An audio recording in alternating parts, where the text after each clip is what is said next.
Hello, welcome to another episode of the Parenting with Understanding podcast. Today, I'm going to do a parent support call. Her name is Maya. She is a member of our community here in HIC Parenting, and she has 3 daughters. They are highly sensitive kids, and one of them, the 6-year-old, she is a highly sensitive one who gets very upset when she's being asked to do anything. And that's what we're going to unravel during this session. So I cannot wait to help this parent. Let's go. But before I go there, hello, my name is Marcela Collier. I am your host of the Parenting with Understanding podcast. And if you've been listening to our podcast for a while and you've been getting aha moments, transformation, insights, would you leave us a positive review? Just open the description, leave us a positive review. I would love to see five-star reviews. That helps us to get more parents like Maya, raise their highly sensitive kids and their neurodivergent kids with a lot more peace and confidence. Okay, so let's start with Maya. Hi, Maya. Hi, Marcela. How are you? I'm doing good. How can I help you today? So, as you mentioned, I have 3 daughters, but Natalie, the middle one, she's 6 years old, is the one that she gets triggered with any question I ask her, like, let's brush the teeth. She gets upset, or let's get dressed, or I don't like these pants, I only want this. I'm sure there are more cases like Natalula out there. Okay, so any demand on her, it's hard. Mm-hmm. And when you tell her things, how do you feel? Like sometimes I talk to parents of highly sensitive kids like Natalie, and they say, I already expect the battle, their struggle. And I go into telling her things or telling my child things with anxiety. What's your experience? I think that I just wake up in defensive mode. So I just create this shield, and I try to fill myself up with patience and understand it. But in a moment, I don't know if it's the day of the month, the cycle, the moon, but there is some days that I can't. It's just as simple as wake up, let's brush our teeth, wash our face, comb the hair, get dressed, but it's everything. It's no. I understand also we just came back from vacation, so we've been a long time together, and the transition from being home to going back to school and get ready. But I'm also putting off my part to wake up and 2 hours earlier, so have everything ready. So I have that hour, 60 minutes to take 20 minutes with each one to help them brush their teeth, get dressed. I try not to do it all together, but with her, it's always the one that she doesn't like that hairstyle, or everything that I try to do for her, it bothers her. So I just don't know how to handle it anymore. Just ignore it. Just, if he's an adult, you say, okay, darling, calm down, and we talk back when you're gonna feel better. But she's 6 years old, so how do we manage that situation? So you say that anything I try to do for her, she takes it wrong. Yeah. Is there something that you do for her that she takes it well? Yes. What is it? When I'm only with her. Tell me more. Yeah, let's say, I don't know, she's watching a movie or doing her homework or in her room, and I said, hey, Natalula, what are you doing? Can I be next to you? And she, yes, come, I show you. So she wants me 100%. But I have another 2 daughters and a husband, and I wish I could be with her all the time. But yeah, those moments is when I try to do it often because I know she enjoys that. Okay. So when you Yeah. are providing individualized attention, that's Yes. when it seems that she complies or cooperates with you a lot easier with the routine. Is that what you're telling me? Yes. Okay. And what's happening when she's having a hard time? Is it when you're rushing as well and trying to help the other ones at the same time? Or what is it? Yeah, that would be one of the reasons, because ideally, I try to organize myself to have 20 minutes each one every morning. But all of the sudden the baby 2-year-old, it's mommy, I want yogurt, I pooped, or the older one, like I don't want to brush my teeth, my wiggly teeth hurts. So ideally, yeah, I want to have my 20-minute individually with each one so I can, like, How old is be the older one? 7, Romy Okay, is so 7, 6 and 2. Natalula is 6, and Ella is 2. Okay. So it seems, based on the things that you're telling me, that is mostly when the older kids interrupt your individualized time with her, when she Yeah, escalates and gets upset. absolutely, yeah. Okay. So I think Jealous. we unveil the need. We know what she needs. Yeah, When she gets really aggravated, when she has interruptions in the time that she is with you. yeah, Okay, so it's not so much the brushing teeth itself or the combing her hair itself, it's what's happening around the activity. yeah, Okay, okay, I wanted to make that distinction or to understand which one of the two were, because this is the thing, Maya. Every single behavior communicates a need. yeah, So I cannot know how to help her be more cooperative with you if I don't know what's not helping her, what's the roadblock. I don't know if it's because it's a sensory thing. Sometimes children, highly sensitive kids, have sensory needs. So the brushing teeth, combing hair, all those things are sensory activities and they are really hard for them. And that's why they refuse the getting dressed, brushing teeth, combing yeah, their hair. But in your case, you're telling me that she, in fact, brushes her teeth, no problem, combs her hair, puts her clothes on, no problem, if you have individualized time with her. Is that right? yeah. Or okay, okay. So when you are giving her individualized attention, she has no problem doing routine activities. Is that right? Depends the day. Sometimes even it bothers her if I brush her hair and the line it's not straight. She has one hair up, or something can trigger her like easily, and she grabs the comb from my hand, and you don't know how to do it like this, like this. She gets aggressive to herself, like she pulls her hair, and you don't know. Like Okay. it looks like a teenager. Feels like, I don't know. I don't have teenagers yet, but I don't know. It's she gets mad if I do something wrong. So I don't know. I don't know how to act.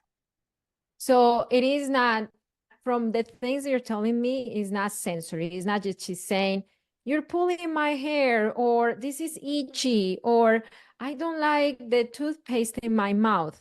That's not what she's saying. I It's more think control. that point we pass it, because I already know which type of fabric she doesn't like. The socks cannot have the line on the thumbs, on the fingers, so it doesn't bother her. I pass it. I realized that already about the texture of the clothes, but now she gets irritated. How do you say? Irritated, Irritable, irritated, bothered. bothered for any action that is not right for her. Okay. So there are sensory needs there, because if you Yeah, have to have the right brush, you have to have the exactly, right amount of toothpaste, you have to have the exactly. right clothes, then she has some sensory anxiety there. And Yes, then she wants, because it gives her sensory anxiety. She wants to feel in control of this sensory experience. And that's Yes. why she's telling you, no, not the line, not here. It's over here. Comb my hair this way. No, I do it. Okay, so it makes sense to me. So there are two things that I see here. I see a sensory need that is being triggered when she doesn't feel in control of her routine and when she's being interrupted by other siblings. Yes. Okay, so now we have a good sense of where to go to help her. She wants to feel in control. She wants to not be interrupted. And she wants to have the same steps all the time, because if it's changed, even the line on her hair, if it's changed, then she gets triggered.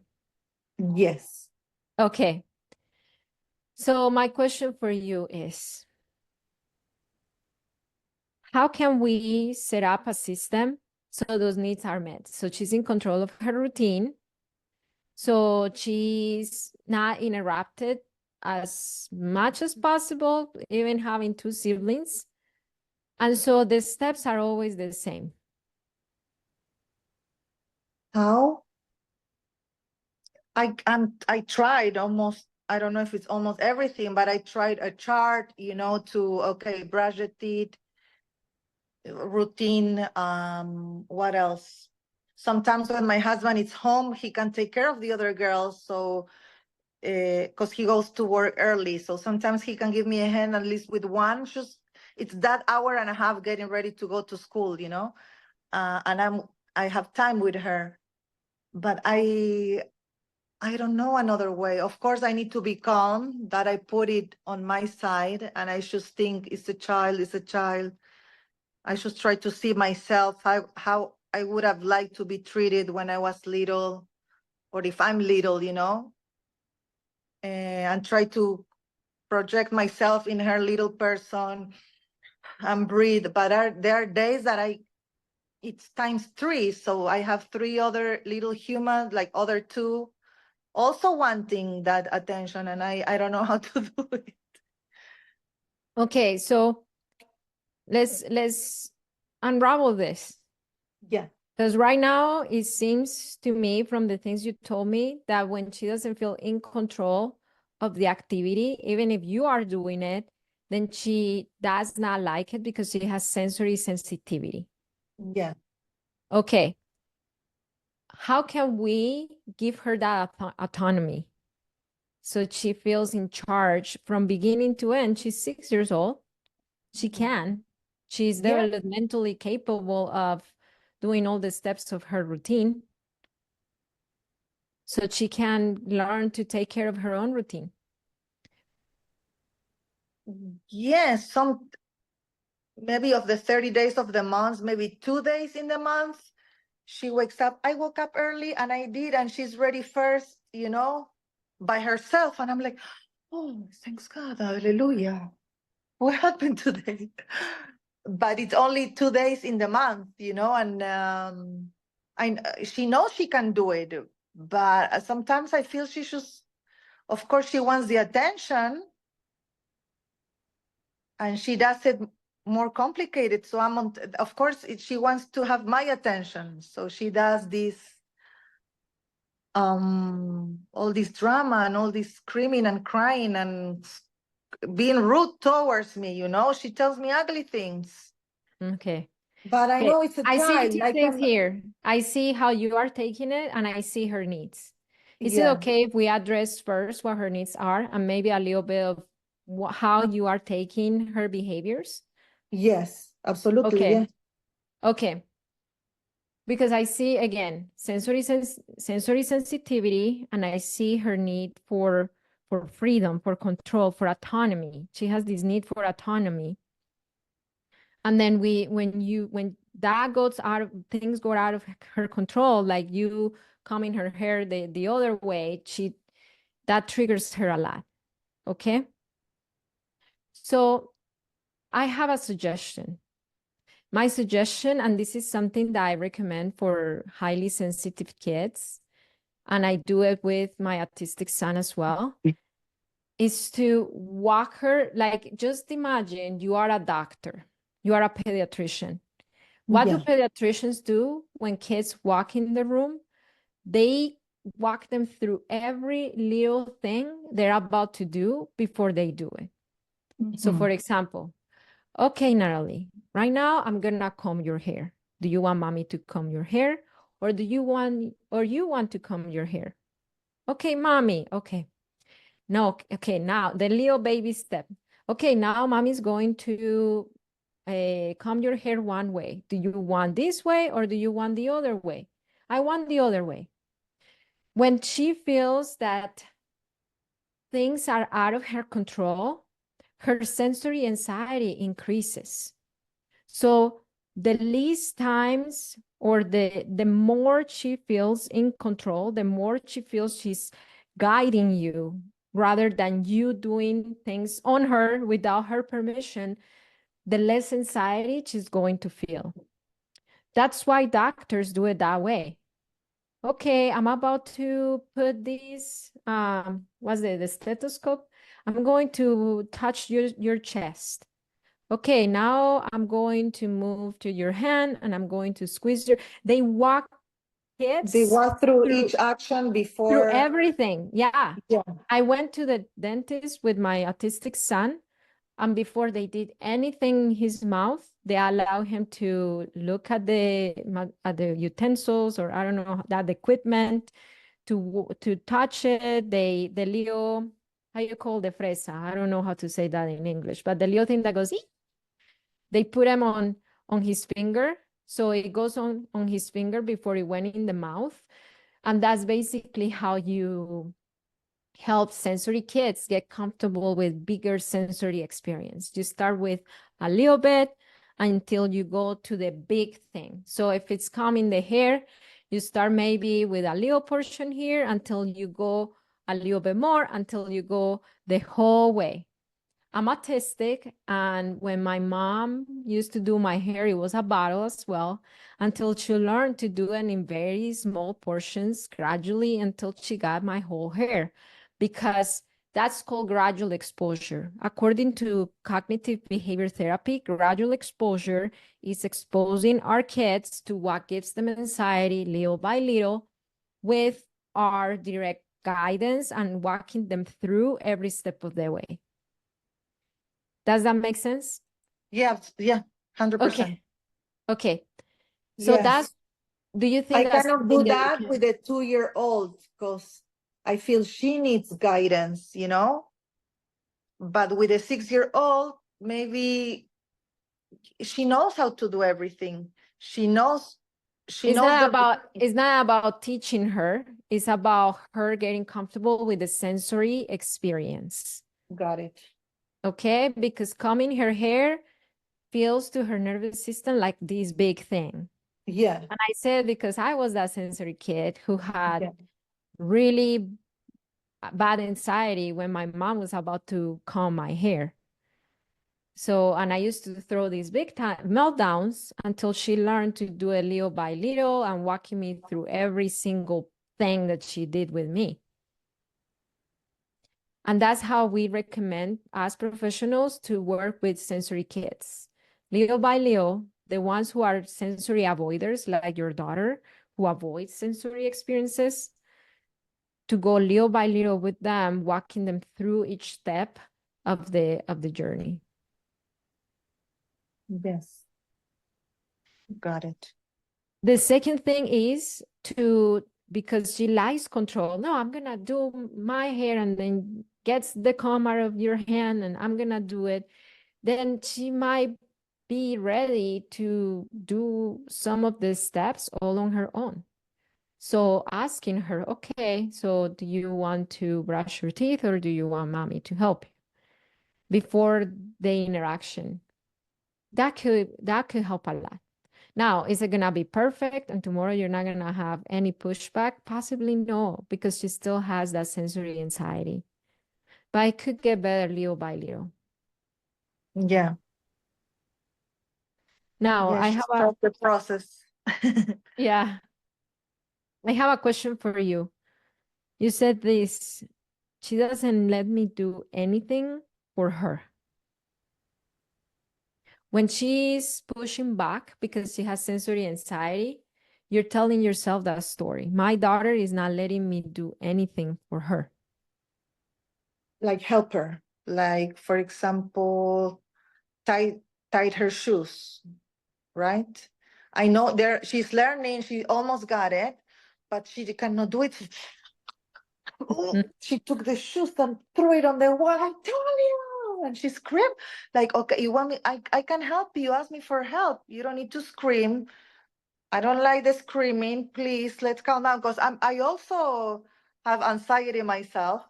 So I know, we know what it triggers, you know. If my husband talked to me like this, go freír churros, no? And go freír churros. And get out of here. But I know I cannot act like this with a little girl. So, Natalula, I go to her level. Natalula, you need to ask mommy help. I can help you tie your shoes. We learn. We can do it together. Excuse me, can I stop you there for a second? Because I want to process your experience and not her behavior. Okay? Yes. Your experience, you're telling yourself a story. She doesn't let me do anything for her. You said that to me earlier. She doesn't let me do anything for her. And this is a story to help her. Yeah. Yes. She doesn't let me help her. And Yes. this is a story that you're telling yourself. She doesn't let me help her. She doesn't let me help her. Yes. It's a story that you're telling yourself. Yes. I want to stop there because it is a story that you're telling yourself. It is a belief that you have, that you created. Is it really reality? Is it really true that she's not letting you help her? That's your experience. You might ask her the question, and she might have a different perception.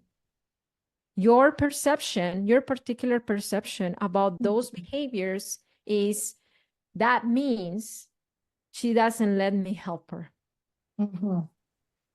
You are taking her sensory sensitivities, her anxiety, very personal. Her pushback when she has sensory anxiety, the meaning you're attaching to it is she doesn't let me help her.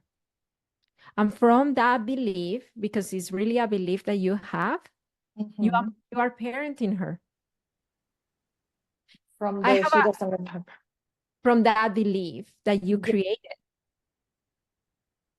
When you are telling yourself, she doesn't let me help her, you said that you feel anxiety. And from that anxiety, what happens? Maybe the actions. So what happens when you're telling yourself, she's not letting me be her mom, she's not letting me help her, I feel anxious because of this, and then what's the outcome? Because Maya, our beliefs about ourselves, and this is a belief that you have about yourself, creates your feelings, and your feelings create your interactions with your daughter. So when you're having this belief of she doesn't let me help her, and you feel anxious, how do you interact with her? Yeah, I kind of shut down.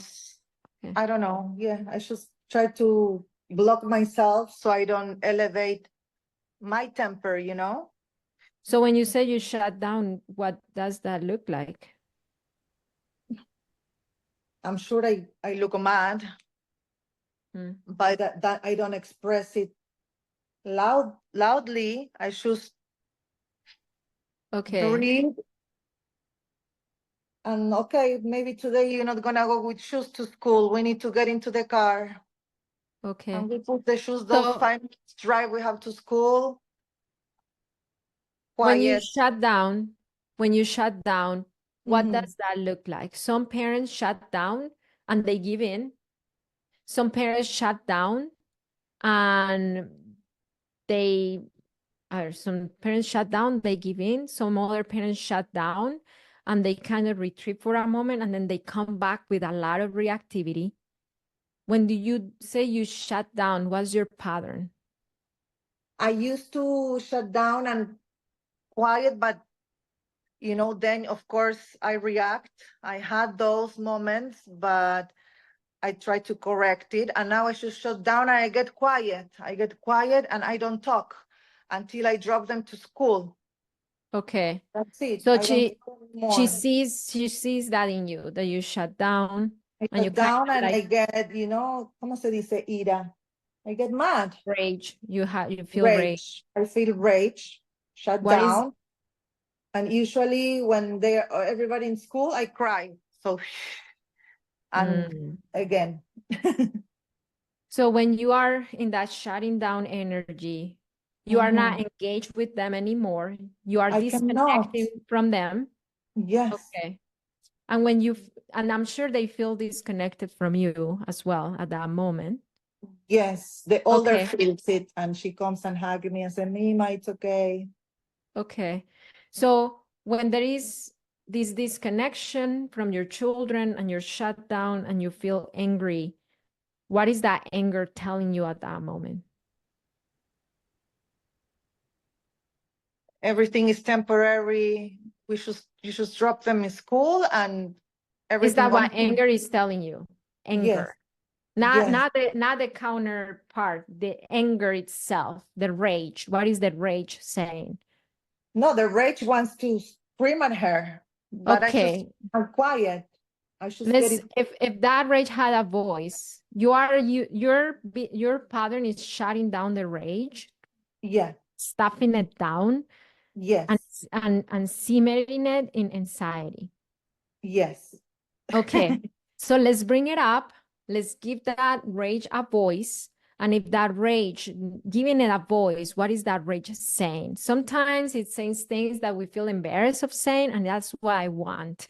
I want to know what's in your subconscious mind. Oh, I cannot say it. Because it's rage. You know what rage you can tell with rage, and you cannot tell that to a kid. Okay, if that's an adult, I don't mind. But I cannot tell it to a kid because, of course, if I act like this in front of my kids, then they're gonna copy and they're gonna feel that it's normal. I'm a parenting coach. I help parents with these narratives. Okay. I want you to go there if you feel comfortable, of course. If not, I won't help you in that regard. You want me to tell you what I'm thinking when I'm really mad? Yes. But it's no nice. I know. It's no nice. I know. What are you telling yourself when you are raging like that?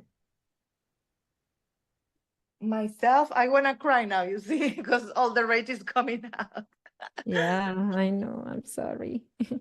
It's important to lean into that rage to see what's the story that's behind it. Like if an adult treats you bad, what do you want to tell him or tell her? What is that rage telling you? Go F yourself. Okay. Be alone. Like, shut up. It's just easy. I just want you to put your shoes and let's go to school. Everything is fine. That's a nice way, but of course I want to scream and I want to. And what are you telling yourself? What is that rage telling you about you? About me? No, I don't let my rage say nothing. I should keep it quiet. Okay. Okay, so I think I got it here. I think I got it. This is what's happening right now, Maya. You are running away from your anger. Oh, yeah. Yes. And because you're running away from your anger, that anger is not, you're not processing your anger. You're not working it through. You're stuffing it down. And because you're stuffing it down, it's simmering there and it's not going anywhere. It's just building boiling and building up in your system, right? Yeah. The anger wants to tell you things and you shut it down. I wanted to go there for this. Anger is not bad. Mm.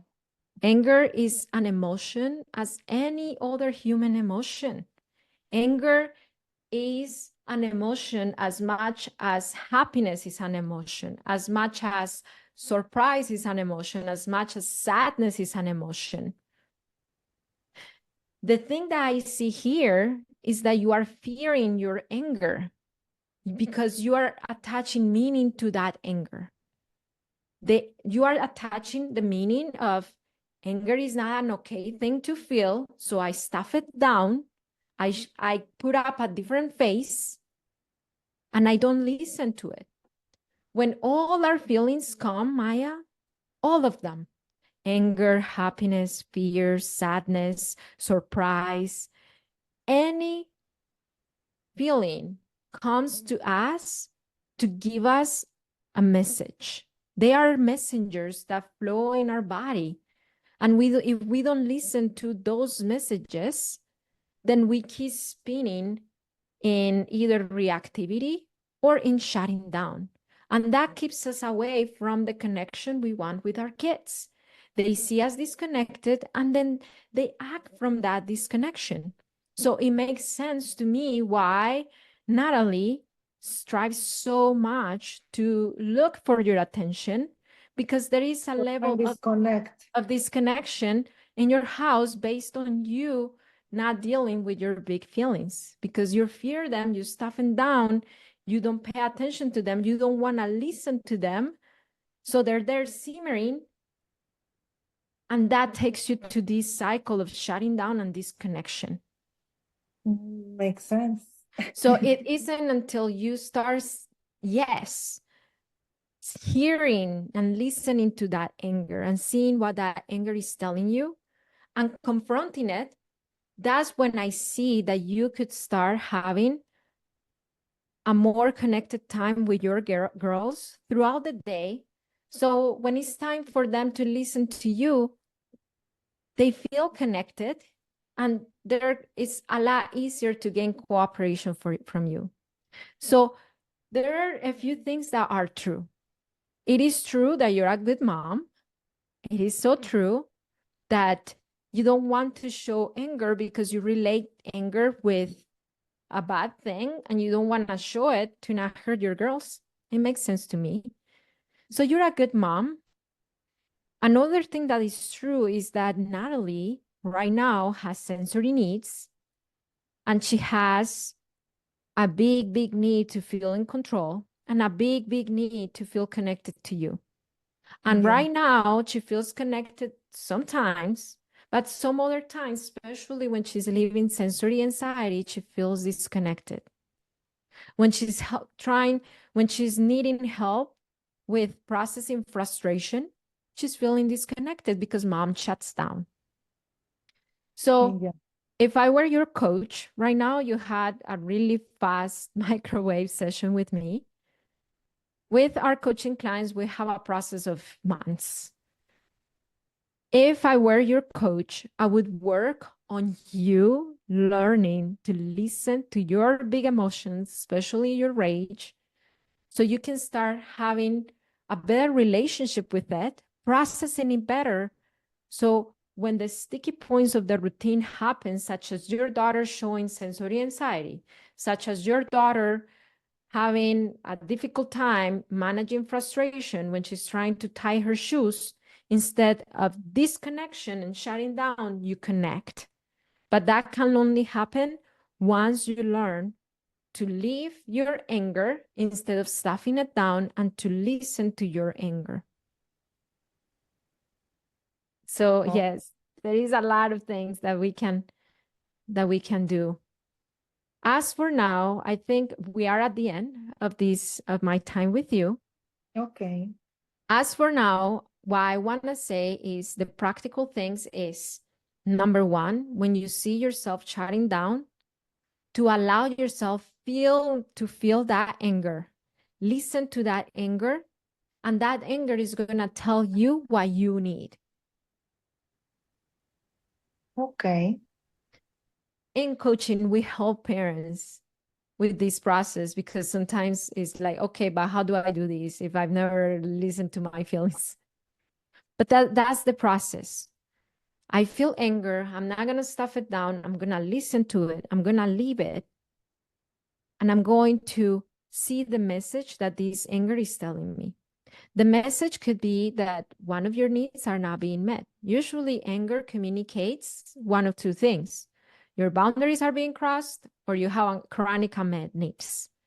So if you have chronic unmet needs, it makes sense why you might not feel strong enough right now to meet all your daughter's needs if you feel your needs are chronically unmet, if that makes sense. Okay? Yeah. If you're overstretching yourself, if you're not having enough breaks, if maybe your husband is not taking over the way that you would like it, if there is some kind of imbalance in your needs, that makes sense why you might be going to rage. But it could be something else. We need to know what that rage is saying. Number 2 practical thing that I want to leave you with is to, instead of taking it personal, she doesn't let me help her, I want to give you a reframe belief. She needs my help, but she doesn't know how to access my help. Because that's really what's happening. She's needing help, but she doesn't know how to access that help because she's so frustrated that all she's coming out of her is dysregulation. Okay? Okay. And number 3 is in terms of the sensory needs, release as much autonomy as you can to her. And number 2, when you are going to help her announcing every step of the routine, or every step, even if it's insignificant. Do you want your hair on one side or the other side? That can make a big difference for a kid who has sensory anxiety when it comes to hygiene activities. And then the last thing that I want to give you is that I have a free class in hicparenting.com for the ones who are watching this podcast episode on YouTube. Is in the description below, or if you're listening to the podcast, you can open the description as well. In hicparenting.com, I have a free class that you can take right now, where I show you the system to break free from all that anxiety, frustration, and rage, so you can raise emotionally healthy, highly sensitive kids. I'm going to dismiss the podcast.